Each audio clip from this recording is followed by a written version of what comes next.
Debt isn't always bad. Sometimes it can be your best friend. Let's talk about good debt versus bad debt. Good debt is like investing in an appreciating asset, while bad debt isn't. For example, buying a home with a mortgage can be good because real estate tends to appreciate and offers tax benefits. It's like planting a tree that grows in value. On the other hand, credit card debt for non-essential items is bad because interest rates are high, and you don't get any asset in return. It's like digging a hole with no way out. A common misconception is that all debt should be avoided at all costs. In reality, good debt can lead to wealth building if managed properly. Here's a real-life example. A $10K student loan that helps you earn an extra $50K annually over the course of your career is good debt.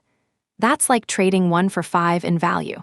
To avoid bad debt, always consider if what you're buying will appreciate or depreciate over time.